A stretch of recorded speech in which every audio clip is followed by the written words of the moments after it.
Questions लिख दिया आप लोगों ने, ठीक है। ये क्वेश्चन है आपके चैप्टर नंबर 3, हाँ, और चैप्टर का नाम है pairs of linear equations in 2 variables. Okay, find the value of A and B. हमें ए और बी की वैल्यू फाइंड करनी है for which the given equation has infinitely many solutions. और हमें यहाँ पे इक्वेशन दी गई है, ठीक है, लीनियर इक्वेशंस यहाँ पे हमें गिवन है।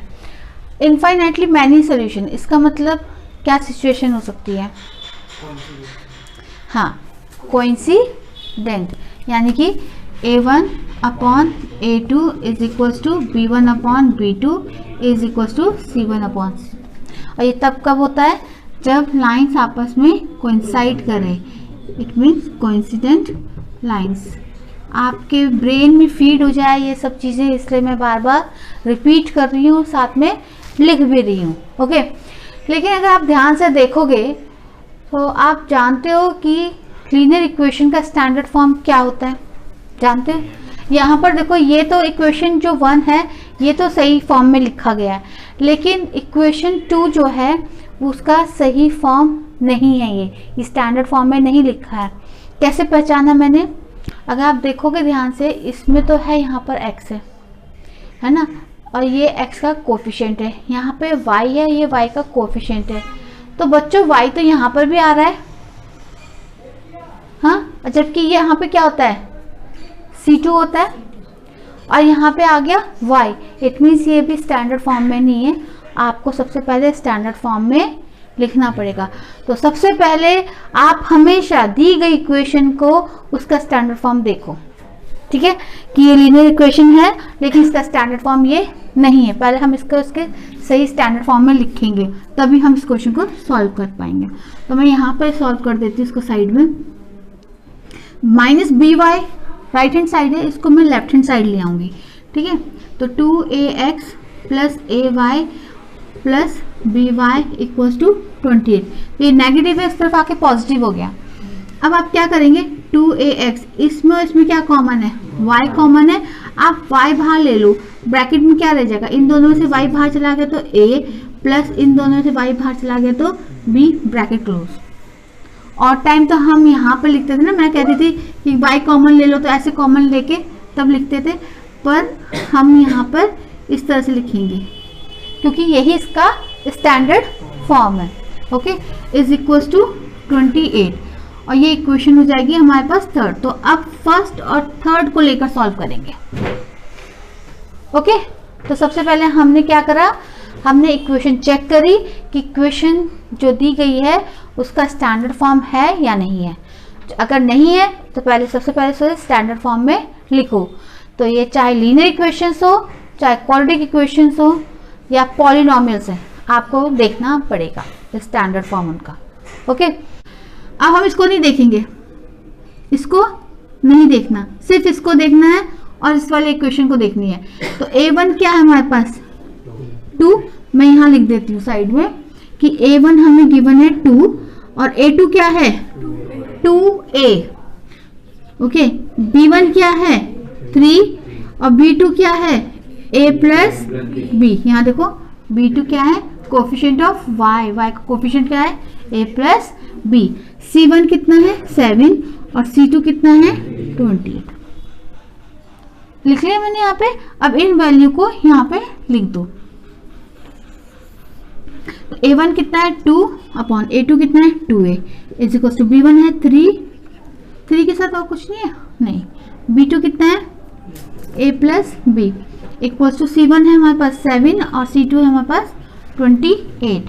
आप चाहो तो इसको लोएस्ट टर्म में ला सकते हो, ठीक है। 2 1 से 2 हो गया, 7 1 से 7, 7 4 से 28। क्या आ गया यहाँ पे? 1 upon a equals to 3 upon a plus b equals to 1 upon 4। एक बार आप इन दोनों को सॉल्व करो और इससे हमारी एक इक्वेशन आएगी। तो सबसे पहले हम इन दोनों को सॉल्व करते हैं। तो मैं यहाँ पर लिख देती हूँ, तो क्या हो जाएगा? क्रॉस मल्टीप्लाई करेंगे ना, तो 1 upon a equals to 3 upon a plus B. Cross multiply किया तो 3 को a से करेंगे और 1 को a प्लस बी से, तो 1 को जब a प्लस बी से करेंगे तो a प्लस बी ही आएगा, इक्वल्स टू 3 को a से करेंगे। ओके, अब क्या करो? इसको यहाँ लाओ, चाहे इसको वहाँ ले जाओ, बात एक ही है। चलो इनको वहाँ लेके जाते हैं। तो जब a प्लस बी को जब मैं 3a के पास लेकर जाऊंगी, यानी कि राइट हैंड साइड लेकर जाऊंगी, तो माइनस में हो जाएंगे, है ना। और यहाँ क्या रह जाएगा 0, तो क्या हो गया 2a minus B equals to 0। वहाँ तक हमारे पास थर्ड इक्वेशन थी, ये हमारे पास फोर्थ इक्वेशन है। या फिर एक काम और हो सकता है, एक काम और हो सकता है, आप चाहो तो b को इधर रख दो, तो b पॉजिटिव हो जाएगा, तो b इक्वल्स टू 2a, तो b की वैल्यू हमारे पास 2a आ गई, है ना। इसको आप फोर्थ मान सकते हो, ठीक है। अच्छा, अभी b की रियल वैल्यू नहीं आई है, अभी सिर्फ b की वैल्यू आई है 2a, ठीक है। अब हम इन दो को सॉल्व करेंगे आपस में। तो ये क्या है 3/a plus B equals to 1/4।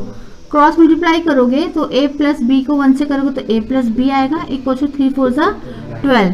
Okay, now b की वैल्यू कितनी है 2a, तो a प्लस हम b की वैल्यू सब्सटीट्यूट कर देंगे, यहाँ पे कितना आ जाएगा 2a इक्वल्स टू 12, है ना।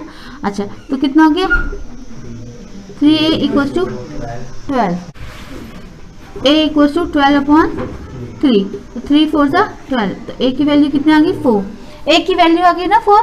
अब हम इसको यहाँ पे सब्सटीट्यूट कर देंगे फोर्थ पे, ठीक है।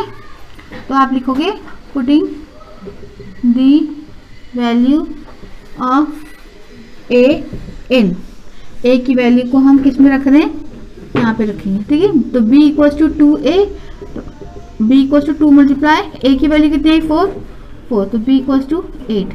हैंस हमने क्वेश्चन सॉल्व कर दिया। a और b की वैल्यू फाइंड आउट करनी थी, हमने कर ली, ठीक है। ये है एनसीईआरटी के एग्जाम्पलर है बुक होती, पता है आपको एनसीईआरटी एग्जाम्पलर, उसमें है ये क्वेश्चन। क्वेश्चन 2 स्टार्ट करते हैं। The cost of 4 pens and 4 pencil boxes is ₹100। 3 times the cost of pen is ₹15 more than the cost of pencil box. Form the pair of linear equations for the above situation. Find the cost of pen and pencil box. यहाँ पर हमें बोला गया है कि 4 pens और 4 pencil boxes की जो कॉस्ट है वो ₹100 है टोटल मिलाकर, ठीक है। 3 times the cost of pen is ₹15 more the cost of pencil box.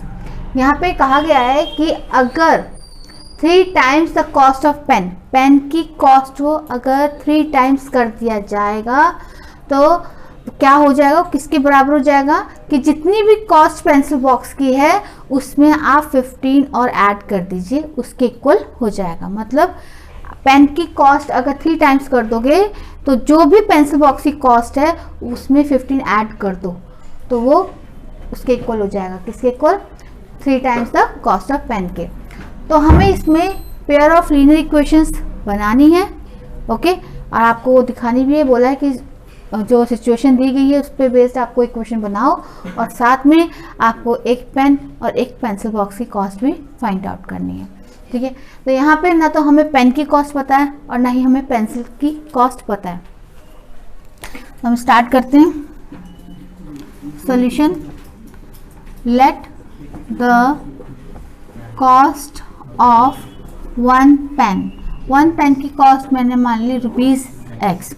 Late cost of 1 pencil box, 1 pencil box की कॉस्ट मान ली मैंने Y। फर्स्ट कंडीशन क्या कह रहा है, अकॉर्डिंग टू फर्स्ट कंडीशन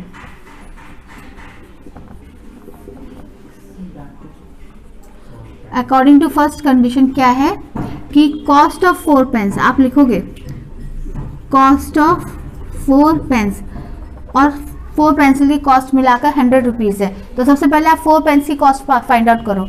अगर एक पेन की कॉस्ट ₹X है तो 4 पेन की कॉस्ट कितनी हो जाएगी 4X, और कॉस्ट ऑफ 4 पेंसिल बॉक्स की कॉस्ट कितनी हो जाएगी, हाँ, अगर एक पेंसिल बॉक्स की कॉस्ट Y है तो 4 पेंसिल बॉक्सेस की कॉस्ट कितनी हो जाएगी 4Y। अब ये रुपीस में लिखो क्योंकि ये रुपीस है, ठीक है, कॉस्ट गिवन है। तो ये इन दोनों की कॉस्ट को जब हम ऐड करेंगे तो टोटल पेमेंट कितना कर रहा है ₹100 हो रही है टोटल पेमेंट, है ना।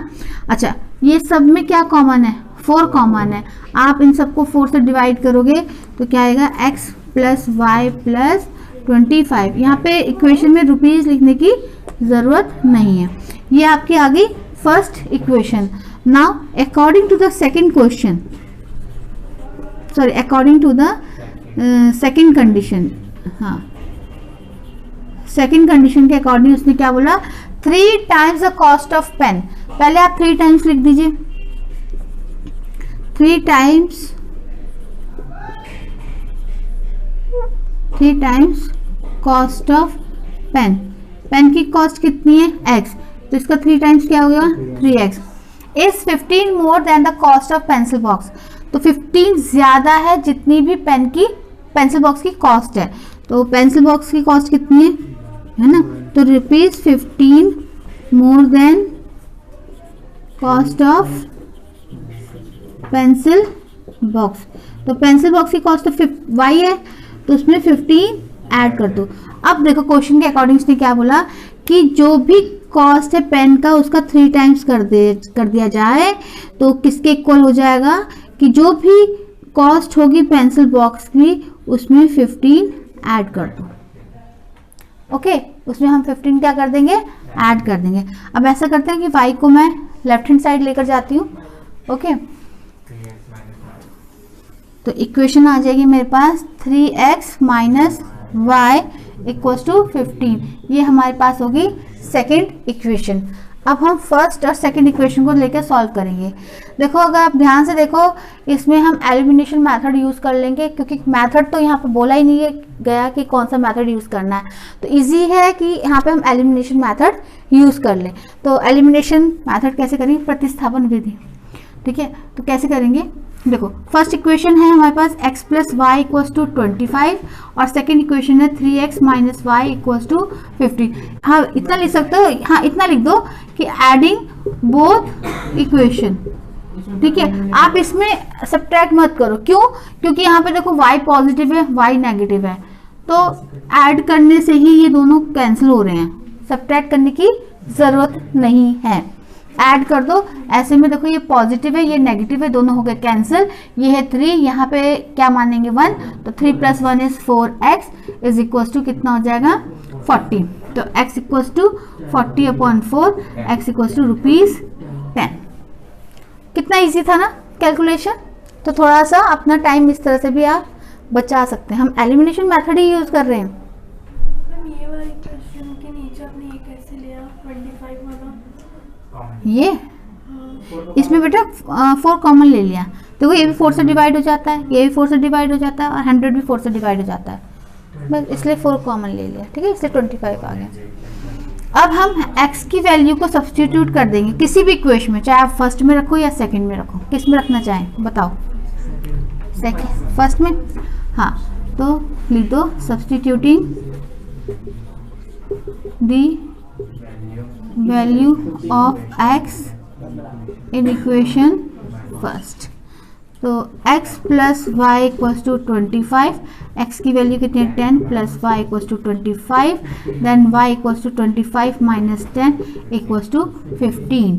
तो हमारे पास x हमने किसको माना था, किसकी कॉस्ट को माना था, x पेन की। तो हम यहाँ पे लिख दो कॉस्ट ऑफ 1 पेन। आपने x रुपीज़ माना था और कितना आया x हमारे पास 10। अब कॉस्ट ऑफ 1 पेंसिल बॉक्स, तो पेंसिल बॉक्स की कीमत कितनी मानी थी आपने y, तो कितना आ गया ₹15। ओके बस सॉल्व हो गया, था इजी। ये भी एनसीईआरटी एग्जाम्पलर में है ये क्वेश्चन।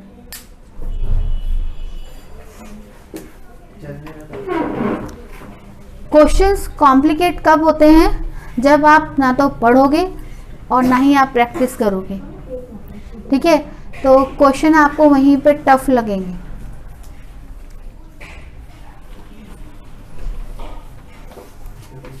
तो कृपया करके क्वेश्चंस की प्रैक्टिस करें।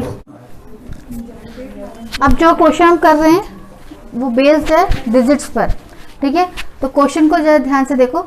The sum of 2 digit number and the number formed by interchanging the digit is 132. If 12 is added to the number, the new number becomes 5 times sum of the digits. Find the numbers. कुछ समझ में आया क्या? आया समझ में? तो late तो करेंगे, मान के तो चलेंगे कि एक एक्स होगा एक वाई होगा, पर क्वेश्चन कुछ समझ में आया? क्या बोला? देखो इन्होंने बोला है कि 2 डिजिट नंबर है, ठीक है। अब अगर उसके डिजिट को इंटरचेंज कर दिया जाए तो भी एक नंबर बन रहा है ना। तो उन दोनों नंबर्स को जब हम ऐड करेंगे, कहने का मतलब है एक तो ओरिजिनल नंबर होगा, फिर आप उन नंबर्स के डिजिट को चेंज करोगे तो इंटरचेंज हो गया, मतलब है ना। तो उससे एक नया नंबर बन के आएगा। तो ओरिजिनल नंबर और रिवर्स डुप्लीकेट कहाँ से, और रिवर्स किया गया नंबर, हाँ इंटरचेंज किया गया नंबर जो है उनको जब ऐड करोगे तो 132 होता है। पहली कंडीशन ये बोली गई।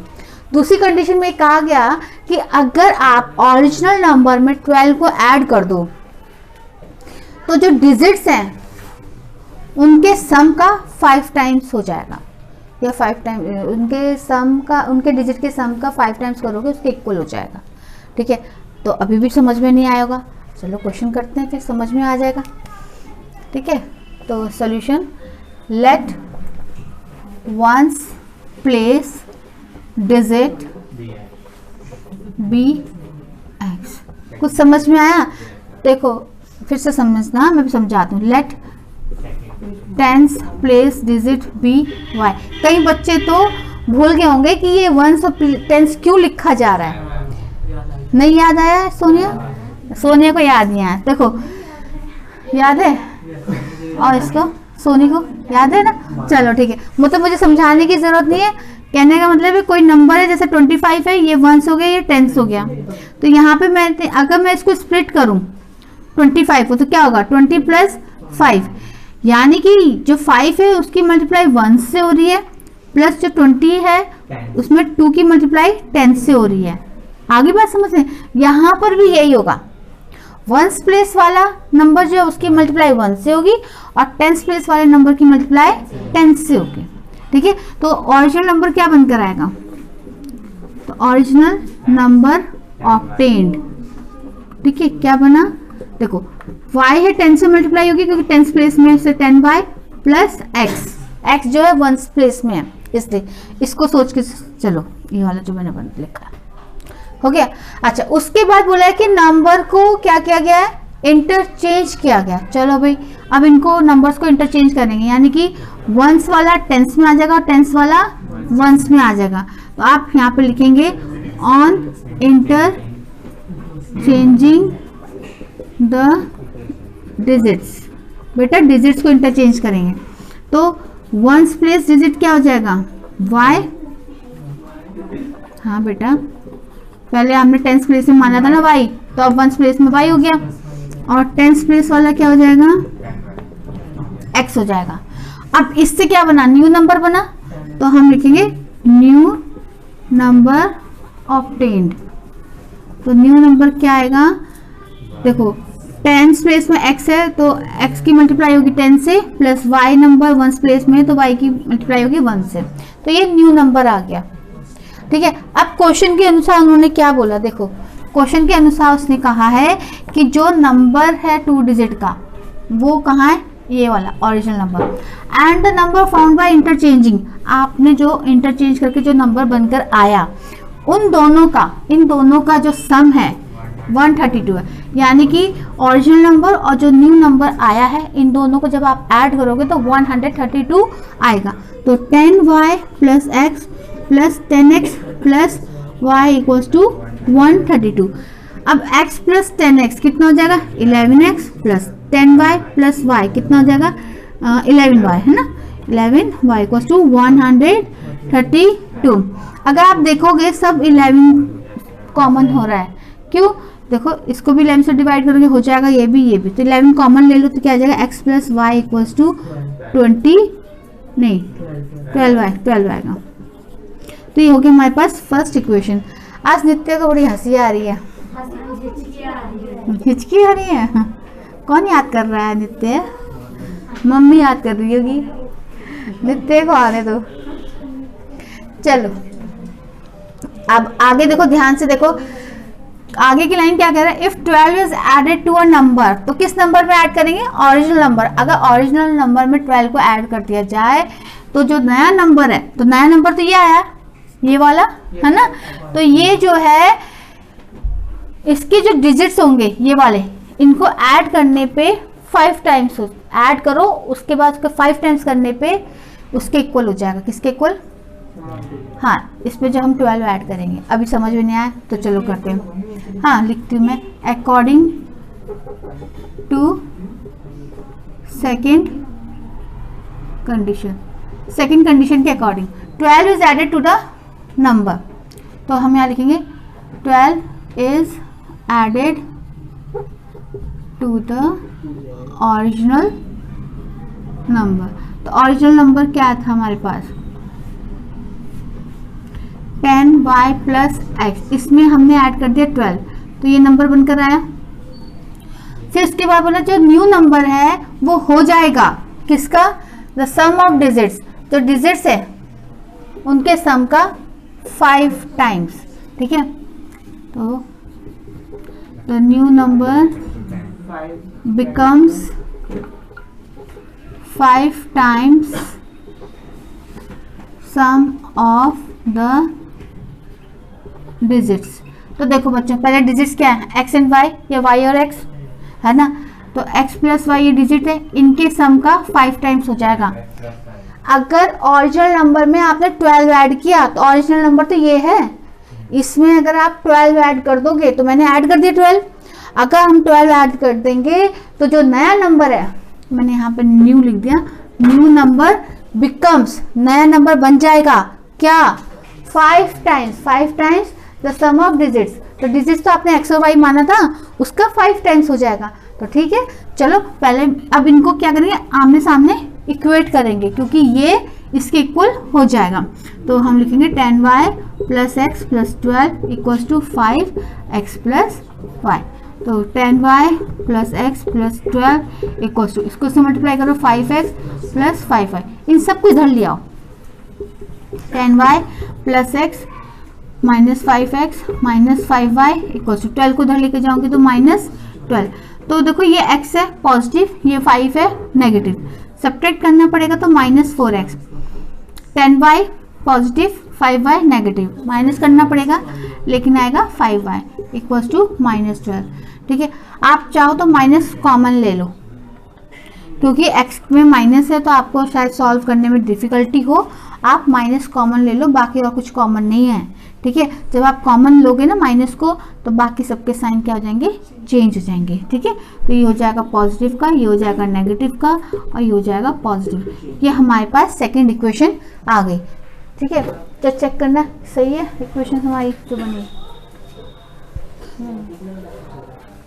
अच्छा ये टीचर्स हैं हमारे, देखने में तो सही लग रहा है, जैसे होता नहीं है, मम्मी बोलेंगे बेटा सब्जी कैसे बनी है, देखने में तो सही लग रही है मम्मी, खाने में पता चलेगा। तो हम इन दोनों इक्वेशन को, अब मेरे पास स्पेस है नहीं, चलो मैं यहाँ पे लिख देती हूँ x plus y is equal to 12 और 4x minus 5y equal to 12। देखो इसमें x और y दोनों सेम है नहीं, तो हम क्या करेंगे, ऊपर वाली इक्वेशन को 4 से मल्टीप्लाई कर देंगे तो हमारा काम बन जाएगा। ठीक है, तो मल्टीप्लाइंग, यहाँ पे लिख देती हूँ इक्वेशन 1 4, तो मैं इससे 4 से मल्टीप्लाई करूंगी इस पूरे इक्वेशन को। तो जिसको एलिमिनेशन मेथड नहीं आता वो देखो कैसे कर रही हूँ मैं, 4 को जब मैं x से मल्टीप्लाई करूंगी तो क्या आएगा 4x प्लस 4 को जब y से करूंगी तो 4y इक्वल टू 4 को 12 से करूंगी तो 48। अब ये नीचे वाली इक्वेशन को एज इट इज लिख दीजिए। ठीक है, अब सब्ट्रैक्ट करेंगे, यहाँ पे लिख देती हूँ मैं, साथ में लिख देते हैं हम, इसको मैं यहाँ लिख देती हूँ 5x प्लस वाई, है ना। अब यहाँ लिख देते हैं सब्ट्रैक्टिंग बोथ द इक्वेशन, तो सब्ट्रैक्ट करोगे तो सबके साइन क्या हो जाएंगे, चेंज, ये पॉजिटिव है, ये इसका साइन नेगेटिव हो गया तो ये हो जाएगा कैंसिल, ये भी पॉजिटिव हो गया, ये भी पॉजिटिव हो जाएगा 9y इक्वल्स टू, अब ये नेगेटिव है पॉजिटिव हो जाएगा 36, तो y इक्वल्स टू कितना हो जाएगा 4, 36 को 4 9 से डिवाइड करोगे तो क्या आएगा 4 ही आएगा ना, तो y की वैल्यू आ गई। अब y की वैल्यू को सब्स्टिट्यूट कर दो किसी भी इक्वेशन में, substituting the value of y in equation 1। तो फर्स्ट इक्वेशन क्या है, x plus Y equals to 12, तो x प्लस वाई कितना है 4, तो x equals to 12 minus 4, x equal हो गया 8। लेकिन हमें तो ओरिजिनल नंबर ऑप्टेन करना है। ओरिजिनल नंबर क्या बनेगा, देखो कैसे बनेगा, यहाँ पे लिखो ओरिजिनल नंबर। देखो वंस प्लेस में आपने क्या माना था x, तो x की वैल्यू कितनी आई 8, और टेंस प्लेस में क्या माना था y की वैल्यू कितनी आई 4, 48 आंसर आ गया।